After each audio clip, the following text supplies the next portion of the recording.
Running a home health, hospice, or a home care organization has never exactly been a low-risk business. You're sending employees out into people's homes.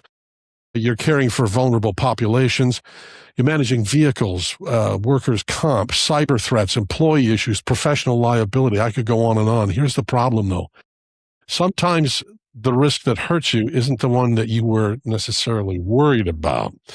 So today we're going to talk about risk. Not from the standpoint of buying another insurance policy, but from the standpoint of running a smarter organization, if you will. What are home-based care providers getting right? Where are they vulnerable? So welcome to At the Table with CAHSAH, the podcast bringing California's home health, hospice, and home care community together for conversations about the issues affecting providers, their employees, and the people that they serve. My name is Mark Wilson. By the way, just a quick thank you to Home Care Synergy. They're making this podcast possible with their support. And again, we're talking about risk. My guest today is Steve Parkhurst. A lot of you know Steve. Steve is with Heffernan Insurance, and Steve works with organizations, and Heffernan, of course, works with organizations in healthcare and understands many of the unique exposures facing home-based care providers. So, Steve, it is always good to see you, my friend. Welcome to At the Table. Thanks for having me. I love being at the table with you, Mark. You know that. I know. You didn't bring champagne this time, though, so. We're doing the early shoot this morning. So no mimosas today.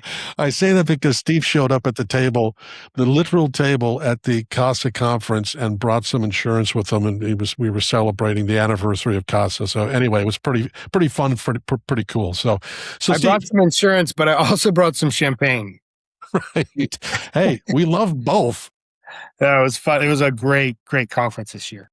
Yeah, it definitely was. And thank you for your support on it. So, Steve, let's establish something before we get into insurance. When you look at home health, hospice, home care, we're essentially taking healthcare out of the building, if we're talking about hospitals or, and we're delivering it to thousands of individual homes. What's the inherent risk in just that alone? Well, it's difficult because you have a lack of supervision in home care, home health, and hospice, right? You have people reporting to the office maybe once a day, maybe twice a day, but usually they're leaving their house and going to their clients' homes and going to help the elderly with their daily living or with their medication or with their errands or get out of bed, or, with hospice with their last few weeks to, I always believe, live with dignity. So, one of the challenges is really having an eye on your staff, your hands around the operations, and a control while allowing the freedom and culture that you want to have employees enjoy it, but also controlling the factors that you can control in safety, and sort of having that safety culture is a little bit more difficult when you don't have people coming into an office. Yeah, no, and so many different risks that are involved in that. Let me ask you this. I would imagine a lot of CEOs who might be listening to this podcast would say, we have insurance, we're covered. How often do you discover that an organization technically has coverage, but there are gaps between what leadership thinks is covered and what actually is? I can find a gap in every insurance policy, even our own. There's always something that's a decision for an organization that they're not going to pay for. There's not empty pockets in any business. And you can insure everything. There's contract football players on contract season that insure their final season. There's people that insure legs and other parts of their body. Lloyd's of London, right? Yeah, they'll insure anything if you have the money for it. Right. Yeah. Professional pianists get their hands insured by Lloyd's of London. Yeah. Okay. Sorry. Go ahead. No, very true. So, what insurance is a safety net, and business is like you're walking a tightrope every day. And if you fall, you need to make sure that safety net's there. And if you're not paying for insurance to be that safety net, you still need a contingency plan. You still need something there. So you need to know where you're not covered by insurance just as much as where you are. So you can just make sure that you have this culture, again, a safety culture where the employees feel taken care of. And that's how you also want to pose it. In the culture of safety, you say, hey, we're doing this to take care of our employees. We know that you guys are out there busting your butt for us every day and giving it your all and taking care of these people. It's not easy. So we're going to take care of you with the benefits and with a pizza party and a celebration here and there for accomplishments, maybe a birthday thing, and you can't do it in person like you can in an office. So how are you going to create that culture? Yeah, yeah. Same with the training, Mark, Do you find that there are similar gaps though that will typically appear when you go out and talk to people? Definitely. What are some?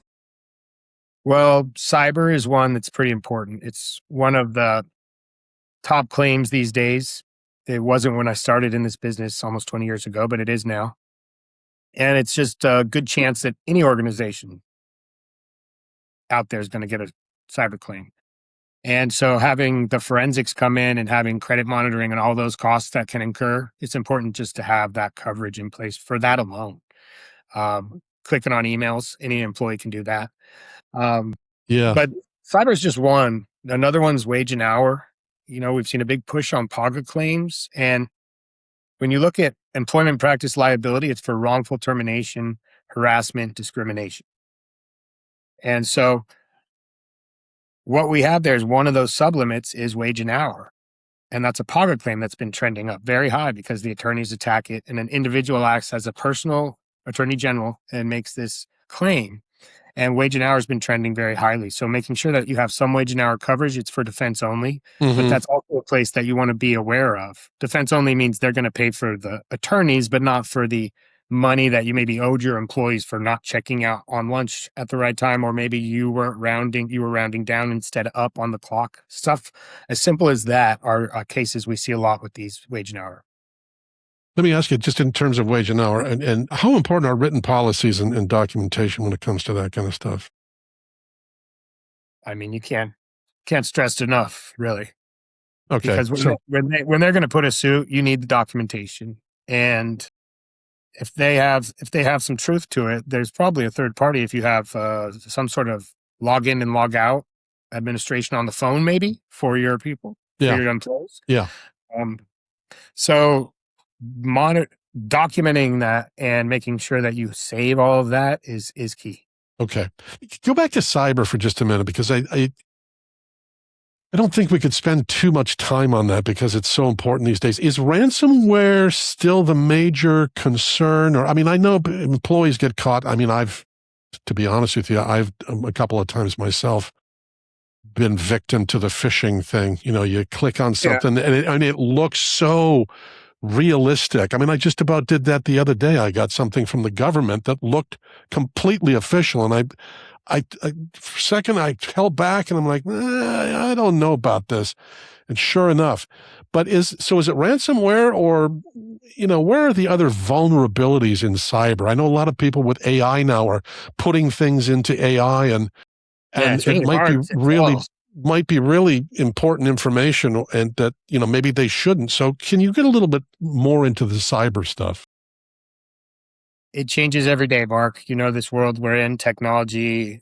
I read somewhere that technology increased from 1970 to 2000, the same that it increased, like advanced in the previous 200 years. Yeah. Then it advanced 5 years, and then 2, 1. Now we're advancing so much every day. It's insane the speed the technology is growing. And so those are also the ways that criminals can get into our stuff. And, that they literally put on a suit and carry a briefcase and go to work from 9 to 5. When you ask ransomware, another big one is clicking on an email that locks up your system. And now they're going to say, okay, we need a couple $1 million.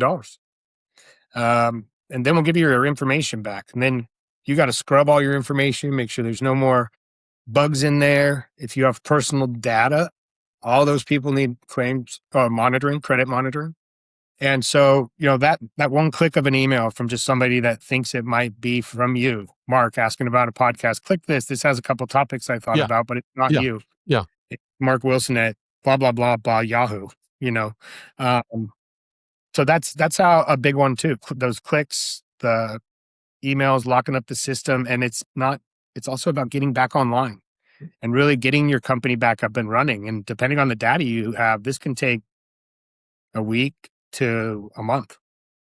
Not to make this a commercial for Heffernan, but when you're working with someone like, because, My engagement with insurance is pretty much basic, like everybody else's. I got my car insurance, my home insurance, that sort of thing. Well, that's a good thing you have those. But Good. You're winning. well, You're I'm winning. winning. Yeah.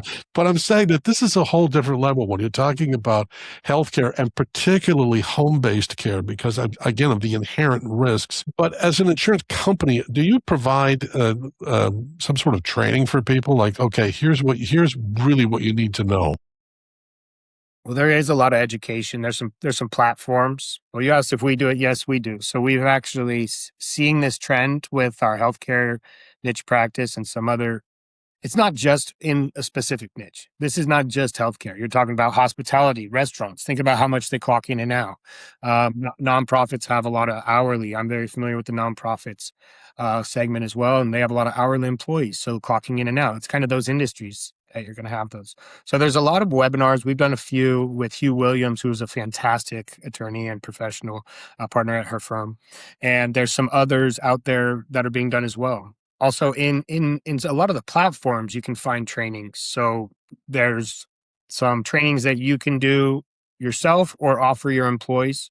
Some of them are in bundled platforms that you may have heard of, Mineral or Zywave, that you can get through health benefits. And then some of them are specific where this is all they do. And so I kind of like the a la carte approach, but it's all about what works for the organization itself and implementing it with what they're doing. And Steve, I bring this up because, again, I think insurance, and I'm completely, I'm speculating here. I'm sure that there are some people that are really on it and really understand it and prioritize it. But I'm going to guess that there are a lot of people that just figure, well, if I'm covered, I'm good. And they really don't think about it. I mean, there's nothing that's going to trigger them unless they have an event happen. So we sort of, we get it and we forget it. And how dangerous is that in these times? Not that I'm trying to scare people, but you know what I mean. Sort of like an air conditioning, right? You pay for it to get set, and then it's under your house. You don't even see it. But when it hits 113 now in the summer, then you're literally on fire there. A lot of it's the trust. You need to find a broker that you can trust if you're not an insurance professional and if you don't really understand it. How much of the time as an owner do you want to spend in insurance? Because you can. I have people that are very knowledgeable. They've been in the business. They've been brokers. They've been underwriters that now run home cares. And, they know it pretty well. So pretty quick renewals on those, pretty quick calls. But how much time do you want to spend knowing it, or do you want to find trusted advisors to have them be an extension of your organization? And so you just know that they're working for you. And to me, that's really the approach. Well, let me put it this way then, Steve. Should insurance be something that leadership looks at once a year, at renewal time, or should it be part of a broader ongoing sort of risk management conversation? And I guess maybe my question is, as an organization grows, are there changes that should trigger when people look at their coverage?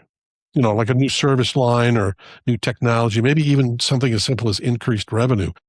How often should we be looking at our coverage?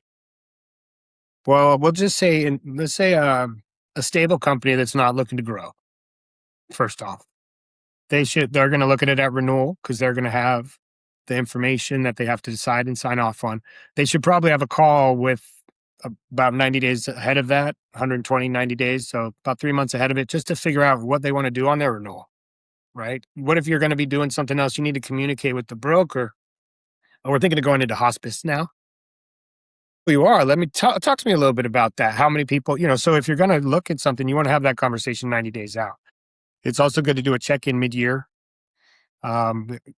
just to see where you're at with things.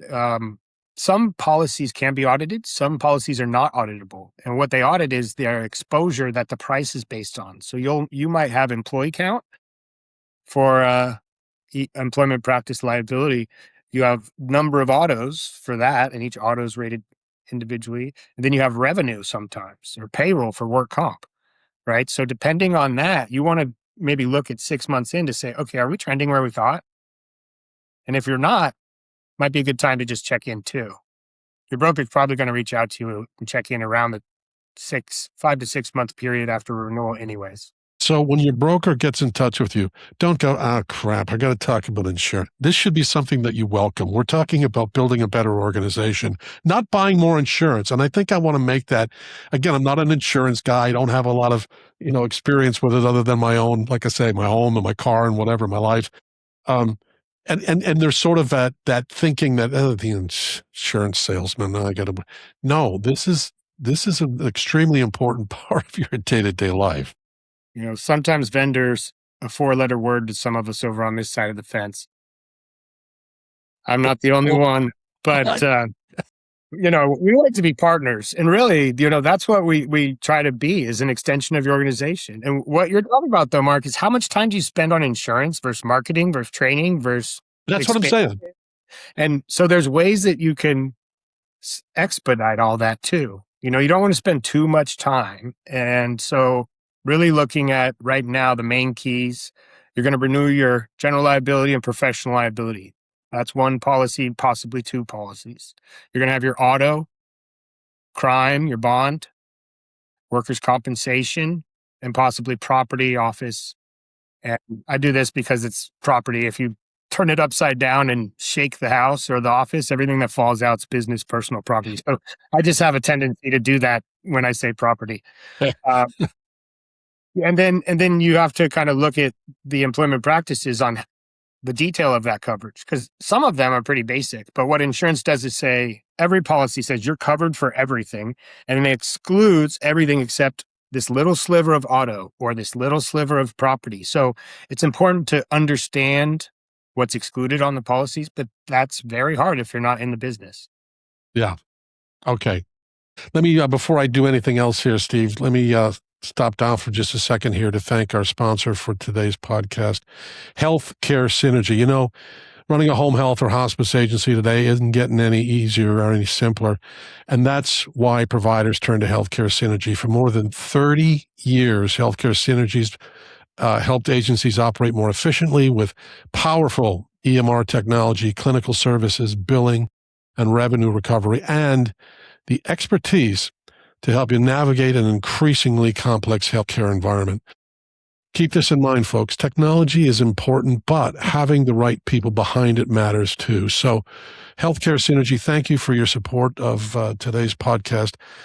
Healthcare Synergy, helping home health and hospice agencies operate at peak performance. You can learn more about them at healthcaresynergy.com. That's healthcaresynergy.com.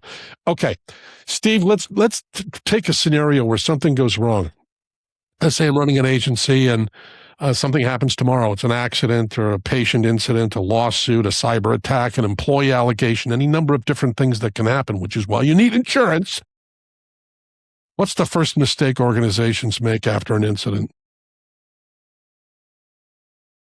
Well, what's going to happen when there is an incident is, you're going to have to figure out how you're going to explain you're not going to do that again. But immediately, who do I call first, for example? Yeah, that's a good question. It's important to have a process in place so managers and supervisors all understand the process. So if you have somebody that turned their ankle on the curb and they're now taking care of an individual, but they're sitting on the curb, they know to call their manager and manager right away, report what happened. The managers then need to report the claim or talk to HR just about the incident, I should say, and HR will decide if they'll report the claim most likely. And that is dependent on the incident itself and the coverage also that may come in play. Some you may report to your broker and have some help reporting it, and some you're going to report directly to the carrier. But it is important to do this in a quick manner, because if you wait too long, the insurance claims cost will multiply if you wait 2 to 3 days. And I mean, double and sometimes triple. Wow, that's great. I did not know that. That's really good information. It sort of gives, I don't know if this is why, but it sort of gives a head start to the attorneys and that are filing the case in these matters. Yeah. But it allows the insurance cost to somewhat skyrocket if we don't get around it and the person has intentions that may not be all above ground, we'll say. So, Steve, what I would like to do here today, if it's possible, is maybe change the way we think about insurance for just a moment. Again, I think most businesses, whether it's healthcare or not, kind of think about insurance as an expense. You write the check and you hope you never need it, right? I mean, that's, um, but can sophisticated risk management actually make an organization a better business, I think is the big question for me. For example, can reducing claims ultimately affect insurance costs? Can good risk management improve employee retention? Those sorts of things. I believe it 100%. And that comes kind of back to safety culture. It's not just safety, it's about the whole culture of your organization. And let's say they don't like their training because they have to do this in-person training and this and that. And you then roll out this new efficient platform, but you need to roll it out as whatever you're rolling out is a benefit to them because they may be able to get it down the street at another organization, but rolling it out as a benefit and then how they feel, they're feeling protected is very important for the employees. I also personally, I like when executives share what impacts the organization. Some of these employees don't understand if they file a workers' compensation claim, they think insurance is paying for it and they're not really attacking you. And a lot of times I see very close, you establish good relationships in business. And so it's somebody that doesn't even know that they're actually hurting the organization by sometimes some not so true accusations. Right. Yeah. Okay. Let's talk about expansion because so many people out there are looking to expand. And do you think an insurance broker should be involved in those kind of conversations before the expansion happens rather than afterward? And I wonder how often that happens. Well, we see it a few different ways. When you're talking about expansion, a lot of times people will look for another location and start to focus around that location, or they'll look at buying a set organization. So it's a little bit easier or I would say more simple, not easier, but it's a little bit more simple if you're expanding your own organization because you're just going to expand what you're already doing there and have that passed along as this is, again, our culture. This is our Yeah. processes, our policies, how we do things. Now, if you're buying something, they might have claims in the past. They might have some history that you don't know about. You're going to look at the financial side of everything and look at that as if that's a good organization to merge or acquire and how that would work. But then you also have to involve two cultures and two insurance programs, and they Right. don't go by themselves. They have to come together somehow. So there's a lot of information. If you're looking to do that you should talk to your broker earlier about what are the questions that you're going to want to know. And a lot of times we'll develop a one pager that can be completed by a company that they're looking to acquire. If we've had some that acquire a few a month. Um, and it's important to get all the information up front and early to the broker because it does have to get information collected then over to the underwriter. So if you're a CEO listening to this, it might be, you might want to bring your insurance partner into a conversation if you're thinking about expansion, because that insurance partner, your broker might say to you, hey, before you do anything, there are, 3 things that you need to think about that maybe you haven't thought about already. That's kind of what I'm getting from this conversation. Very true. Also, if you're in LA, you actually have a debit in workers' compensation versus if you're somewhere else in California, let's say Fresno or Northern California, because there's a few more attorneys down there. So underwriters actually, through all the algorithms and all the research and data, if you're in LA, there's a higher chance you're going to get a workers' compensation claim. So you get a 5 to 10% debit depending on the carrier for being in that area. Right. And think about that when it comes to fire. That's fire for buildings, same thing. Depending on the area, it tells you kind of the risk in general. And that's how they look at pricing stuff. Okay. Before I let you go, is there anything else you wanted to? I've got a few questions, kind of a lightning round thing. Is there anything else that you think would be important to cover here for our listeners and our viewers? I don't think we touched too much on auto, and that's unfortunately something we've seen go up in cost a lot over the past few years. Okay. A bumper is a computer now. It's not just rubber. And that's so true. These cars now the value is so much in the technology that really look at the type of cars you're buying and where the costs are going to go. If there is an accident, how much is it technology versus the car? And if you're not having a fleet in itself and you have obviously higher non-owned coverage, which almost everybody in this industry has, you want to make sure you're doing the inspections of the vehicles or some sort of check system to make sure that they're safe functioning vehicles for your employees. You may not be old enough to remember this, but maybe you are. I certainly am. When you used to be able to open the hood of a car and climb inside, literally with that engine, and play around with it and, fix it. And you can't do that now. Because like you said, what did you say? A bumper is a computer? It is.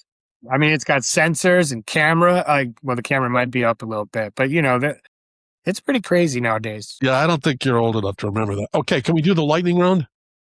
Let's go. Lightning round. Okay, you only have a few seconds, otherwise the buzzer goes off. Gosh, I'm already getting sweaty. Yeah, here we go. Question number 1, biggest underestimated risk in home-based care. Go. EPLI, wage and hour, and actually cyber. I'm going cyber. Number 2, most important coverage to review carefully. Professional liability. Question number 3, cybersecurity getting better or getting worse? Less expensive and more enhanced coverage. AI, bigger opportunity or bigger risk? Opportunity when used correctly. Final question in our lightning round. One thing every agency CEO should do this year to reduce risk. Can you repeat the question? Do you need to phone a friend? I'm buying myself a minute here to reduce risk. One thing, I do. Yeah, go ahead.